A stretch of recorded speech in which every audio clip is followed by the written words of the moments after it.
Capítulo 12.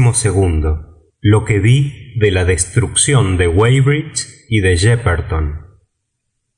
Cuando se hizo de día claro, nos retiramos de la ventana de donde examinábamos a los marcianos y bajamos calladamente la escalera. Convine con el soldado en que no era la casa paraje seguro. Según me dijo, se proponía ir a Londres para reunirse con su batería, la número 12 de artillería rodada. Mi plan consistía en volverme a Leatherhead sin pérdida de tiempo.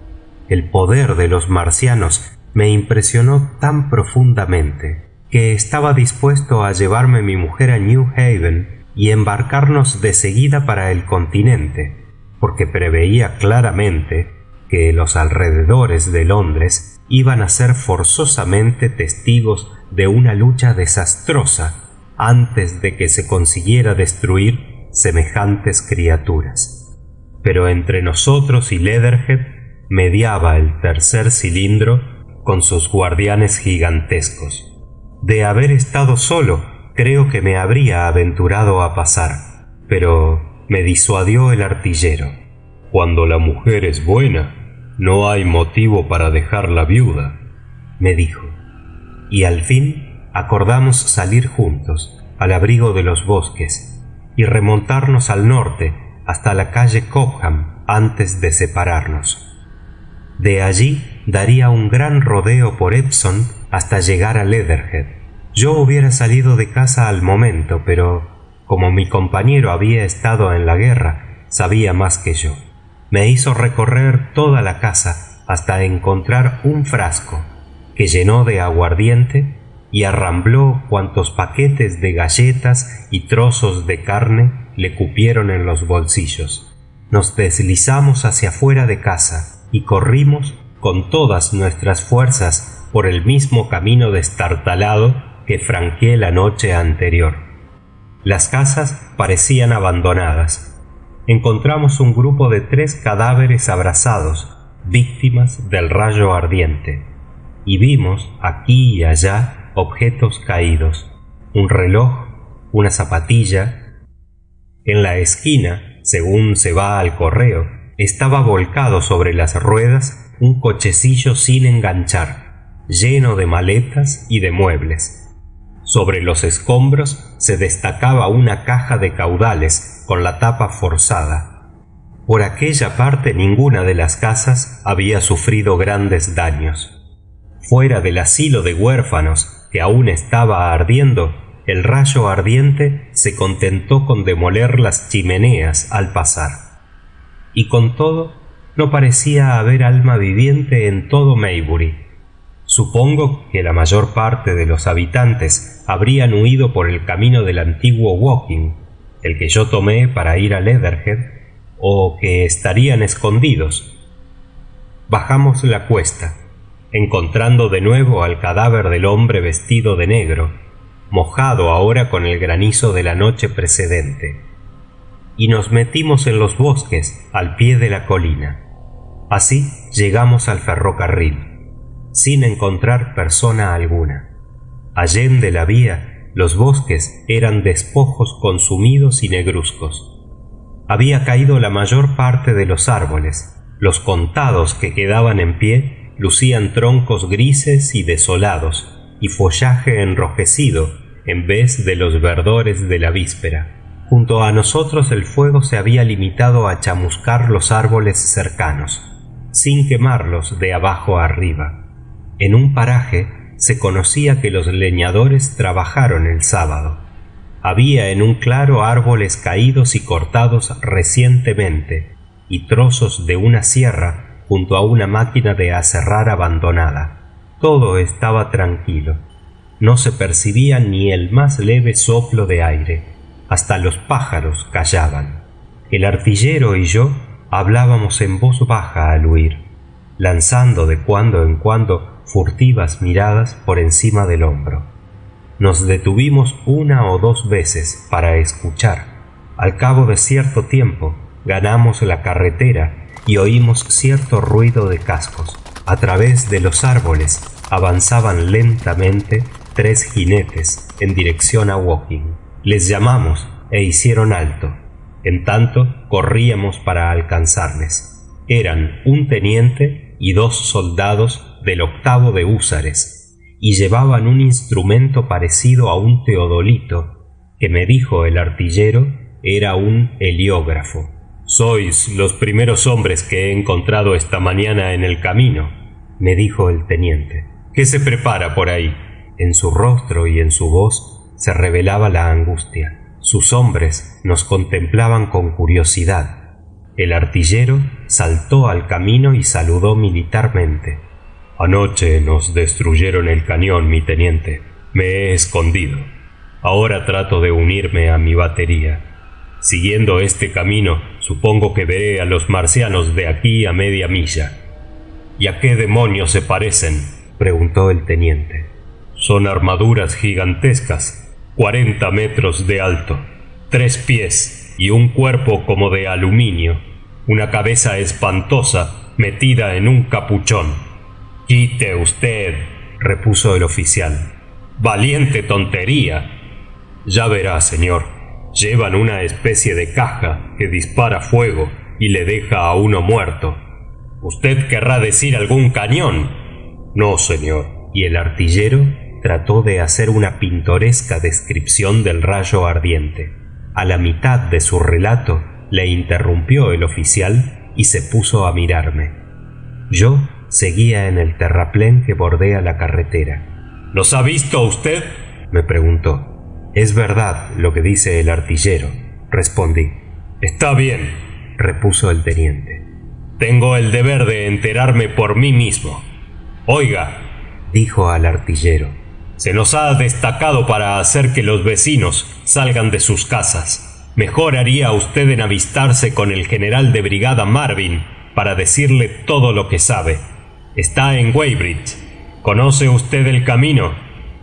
«Yo lo conozco», respondí, y el teniente volvió el caballo en dirección contraria a la nuestra. «¿A media milla, dice usted?», me preguntó. «Media milla a lo sumo», contesté, señalando hacia el sur las cimas de los árboles. Me dio las gracias y echó a andar. No le volvimos a ver. Encontramos más adelante un grupo de 3 mujeres y 2 niños que sacaban de una casa de labranza, para amontonarlos en una carretilla, envoltorios y muebles miserables y sucios. Trabajaban con excesiva asiduidad para perder tiempo en hablarnos. Seguimos adelante. Salimos del pinar cuando llegábamos a la estación de Byfleet. La comarca, pacífica y tranquila, resplandecía al sol de la mañana. Estábamos fuera del alcance del rayo ardiente, y a no ser por el abandono silencioso de algunas casas, por la agitación con que en otras se empaquetaba la ropa y la vajilla, y por las tropas que desde el puente contemplaban fijamente la vía en dirección a Woking, la mañana se hubiera asemejado a la de cualquier otro domingo. Por el camino de Addlestone crujían varios carros y carretas. Vimos de pronto por entre una barrera 6 grandes cañones de 30 centímetros, alineados primorosamente a distancias iguales en el despliegue de un prado y con las bocas dirigidas hacia Woking. Junto a los cañones estaban en pie los artilleros. Detrás, a la distancia reglamentaria, los carros de municiones. La tropa se conducía como en una revista. «Esto va bien», exclamé. «Suceda lo que quiera, se les recibirá cumplidamente». El artillero vaciló ante la barrera.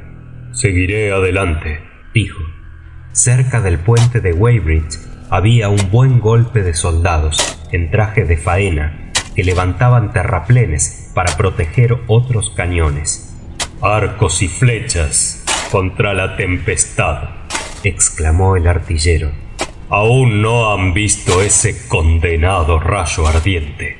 Los oficiales que no estaban en aquel momento de servicio miraban hacia el suroeste por encima de las copas de los árboles, y los soldados que trabajaban en la excavación se detenían a cada momento para tender la vista hacia ese lado. Byfleet era presa de la mayor agitación. Los vecinos embalaban sus trebejos, espoleados por una veintena de húsares, unos a caballo y otros a pie. Ya se habían cargado 3 o 4 camiones del gobierno, un ómnibus viejo y varios otros vehículos. Muchas gentes, respetuosas con las tradiciones del domingo, vestían sus mejores trajes. Costaba gran esfuerzo a los soldados hacerles comprender la gravedad de la situación. Vimos a un vejete que llevaba una maleta enorme y 20 o más tiestos de orquídeas, y reprochaba violentamente al cabo porque éste no quería encargarse de las flores. Me detuve y le agarré del brazo. ¿Sabe usted lo que viene por ahí?, le dije, señalándole los pinos que ocultaban a los marcianos. ¿Qué?, repuso, dando media vuelta. Le decía que estas plantas valen mucho. ¡La muerte!, grité. ¡La muerte viene! ¡La muerte! Y dejándole digerir la frase, si podía, eché a correr para alcanzar al artillero. Al llegar a la esquina, volví la cabeza. El cabo le había dejado plantado, y el hombre, sin abandonar sus orquídeas ni su maleta, miraba vagamente las copas de los pinos. Nadie supo decirnos en Weybridge dónde estaba el cuartel general. Reinaba tal confusión en el lugar como nunca había yo visto en ciudad alguna. Carros y carretas donde quiera, la mezcla más asombrosa de caballos y de medios de transporte. Los respetables vecinos de la villa empaquetaban a toda prisa sus trastos.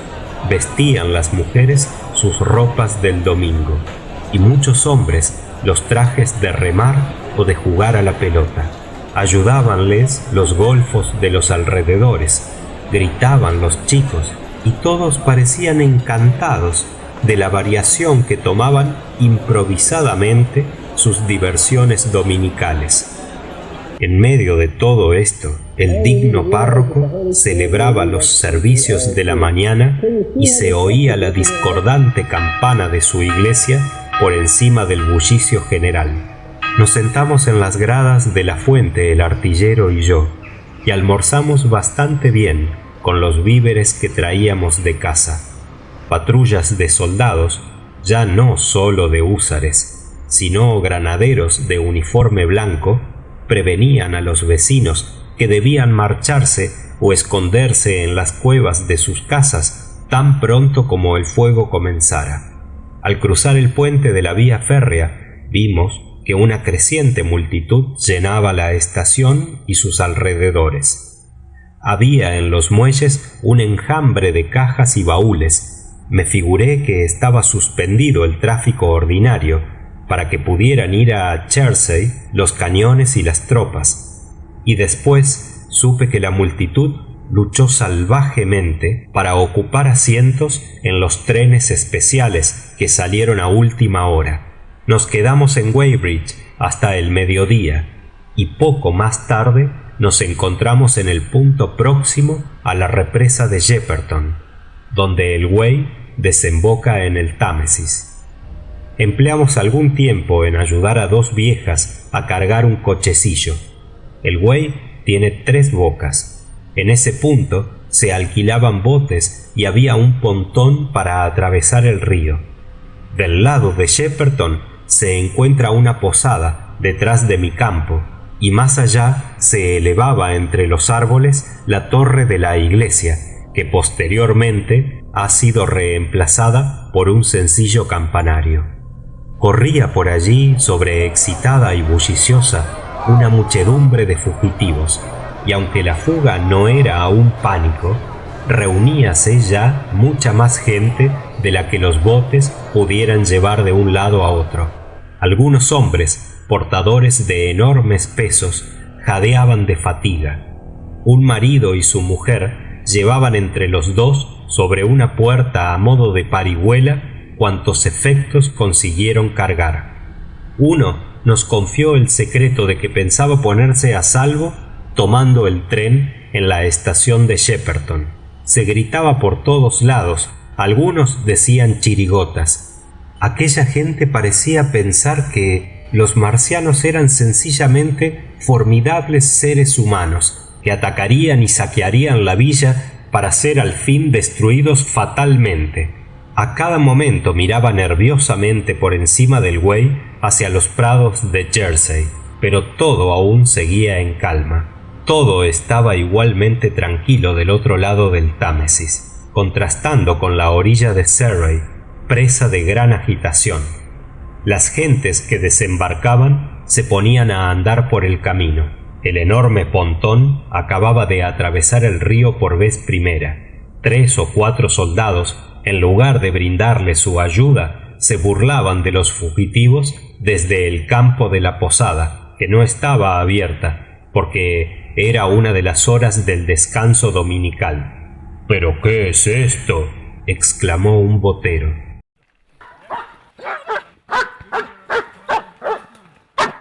«¡Calla, animal!», dijo un hombre a un perro que ladraba. Y en esto se oyó de nuevo, pero ahora procedente de Jersey, un ruido sordo, el ruido de un cañón.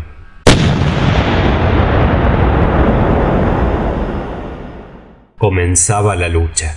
Casi al punto comenzaron a disparar regularmente sus cañones, uno tras otro, algunas baterías situadas allende el río, a mano derecha, ocultas entre los árboles. Lanzó un grito una mujer.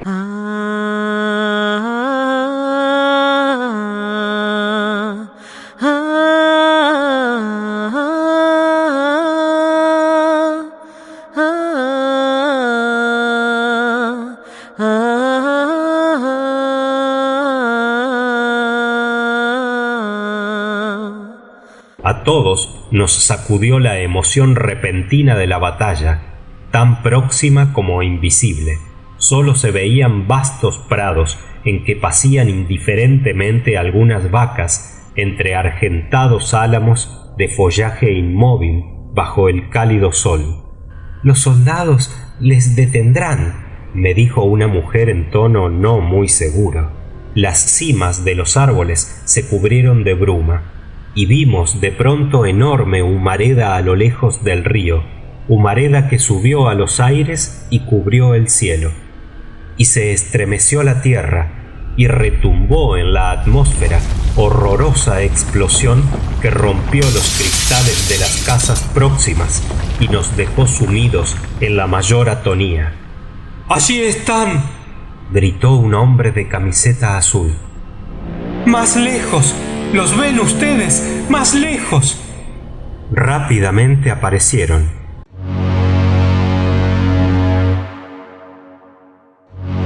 1, 2, 3, 4 marcianos con sus armaduras.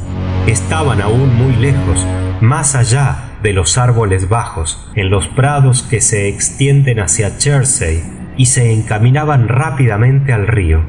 Parecían al principio pequeñas formas encapuchadas que giraban al andar, pero avanzando tanto como los pájaros en su vuelo. De seguida apareció el quinto, que se adelantó oblicuamente hacia nosotros. Las armaduras de sus cuerpos resplandecían al sol y parecían aumentar de tamaño al acercarse a los cañones. El de la extrema izquierda, el más lejano, enarbolaba lo más alto que pudo una especie de estuche colosal, y de seguida el fantasmagórico y terrible rayo ardiente que había yo ya visto la noche del viernes brotó de pronto en dirección de Jersey y atacó la villa.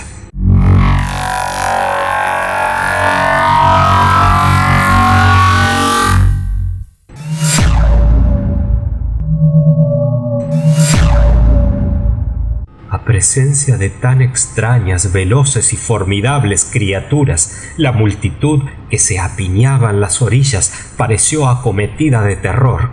No se oyó un grito ni un «ay», reinó el silencio. Luego, ronco murmullo, empujones y el chasquido del agua.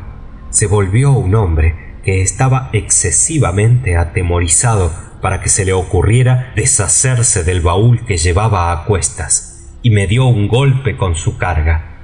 También una mujer me empujó con violencia al echar a correr. Yo me volví también en el arranque de la multitud, pero el terror no me impidió reflexionar. Pensé en el rayo ardiente.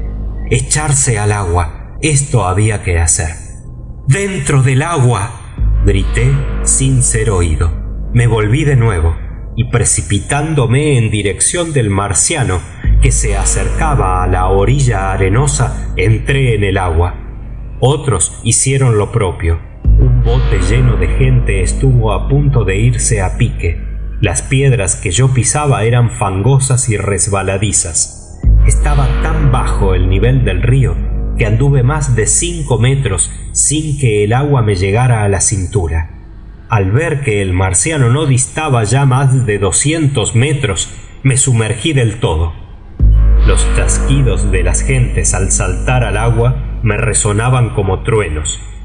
Muchas personas desembarcaban precipitadamente en las 2 orillas, pero entonces la máquina del marciano se ocupaba tanto de las gentes que corrían de un lado para otro como lo haría un hombre de la agitación de un hormiguero que hubiese destruido con el pie. Cuando medio asfixiado levanté la cabeza, la caperuza del marciano parecía examinar atentamente las baterías que disparaban por encima del río. Se adelantó, dejando que se meciera por su peso lo que debía ser el estuche generador del rayo ardiente. Un momento después alcanzó la orilla y de una zancada medio atravesó el río. Las articulaciones de sus pies delanteros se doblaron al tocar la orilla opuesta, pero inmediatamente, al entrar en Shepperton, recobró toda su altura. En aquel momento dispararon a la vez los 6 cañones que, ignorados de todos, se ocultaban al término de la villa.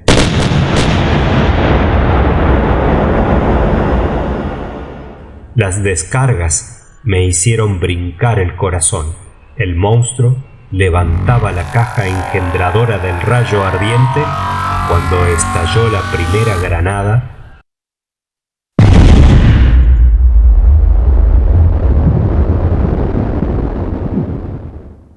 A unos 6 metros encima de su caperuza. Lancé un grito de asombro. No vi ninguno de los otros 4 monstruos marcianos, ni siquiera pensé en ellos. Mi atención se concentraba en el más próximo incidente. Al mismo tiempo, estallaron otras 2 granadas en el aire, cerca del cuerpo, y al desviarse la cabeza del marciano, no supo evitar y sí recibir el choque de la cuarta.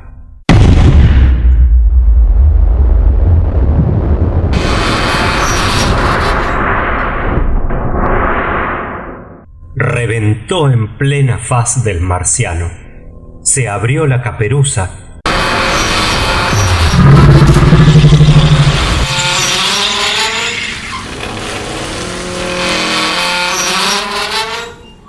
Saltó despedazada y giraron en los aires unos 12 fragmentos de roja carne y de metal resplandeciente. ¡Tocado!, exclamé en un tono mezcla de aclamación y de quejido. Me contestaron algunos gritos lanzados a mi alrededor por las gentes metidas en el río. De haberme dejado llevar por aquella exaltación momentánea, hubiera salido del agua. El coloso decapitado se bamboleó como un gigante ebrio. Recobró milagrosamente el equilibrio, y ya, sin cuidarse de dónde ponía los pies y con el rayo ardiente fijo en lo alto, cayó haciendo eses sobre Shepperton. Muerta la inteligencia viva, el marciano que moraba en la caperuza, y lanzados sus fragmentos a los 4 vientos del espacio, la cosa no era ya sino intrincado aparato de metal en camino de destrucción. Incapaz de guiarse, avanzó en línea recta, tropezó con la iglesia de Jepperton, la demolió como el choque de un ariete, se echó a un lado, giró sin tino y cayó con tremendo golpe sobre el río, fuera del alcance de mi vista.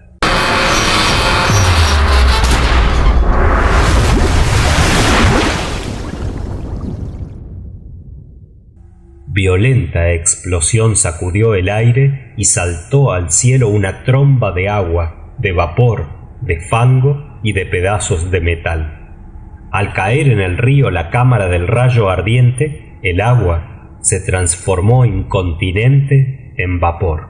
De seguida remontó la esquina del río una ola inmensa, una marea de fango en forma de proa, pero de fango casi en ebullición. Vi que las gentes se peleaban por ganar las orillas y oí sus gritos y quejidos entre el hervor y el estruendo que producía el marciano. No me cuidé por el momento del calor y hasta me olvidé de la urgente necesidad de ponerme a salvo. Avancé por entre las aguas tumultuosas, echando a un lado a un hombre que vestía de negro, y llegué al brazo del río. Varios botes abandonados danzaban sobre la confusión de las aguas. El marciano caído se me apareció al fin. Su cuerpo, sumergido casi por entero, atravesaba el río de orilla a orilla. Espesas nubes de vapor se escapaban del náufrago, y por entre los tumultuosos remolinos pude ver vaga e intermitentemente sus piernas gigantescas que batían el agua y arrojaban al aire columnas de espuma y de agua fangosa. Los tentáculos manoteaban como brazos vivientes. Fuera de la irremediable inutilidad de tales movimientos, parecía que un cuerpo herido luchaba por la vida entre las aguas. La máquina arrojaba en bulliciosos chorros enormes cantidades de un líquido rosáceo y moreno. En esto me zambullí de nuevo y nadé trabajosamente cuanto pude por debajo de la superficie, conteniendo la respiración hasta la agonía. El agua tumultuosa se calentaba de segundo en segundo. Cuando levanté por un momento la cabeza para tomar aliento y sacudirme el agua y el cabello de los ojos, ascendía el vapor en blanco torbellino de niebla que me ocultó la presencia de los marcianos. Era el ruido ensordecedor. Los vi entonces, colosales formas grises, engrandecidas por la niebla. Pasaron a mi lado. Dos se detuvieron junto a los restos estruendosos de su compañero. El tercero y el cuarto se colocaron a sus dos lados, el uno a 200 metros de mí, poco más o menos, y el otro en dirección al Aleham. Subieron los generadores del rayo ardiente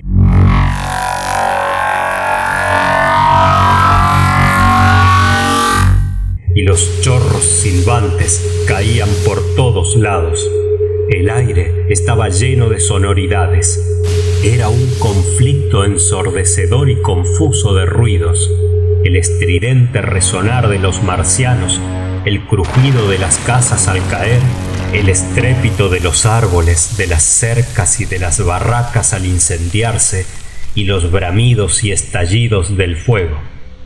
Saltaba denso humo negro para mezclarse con el vapor del río, y al ir y venir el rayo ardiente por Weybridge, su contacto se marcaba por llamaradas de un blanco incandescente que al momento se convertían en la danza humeante de las lívidas llamas.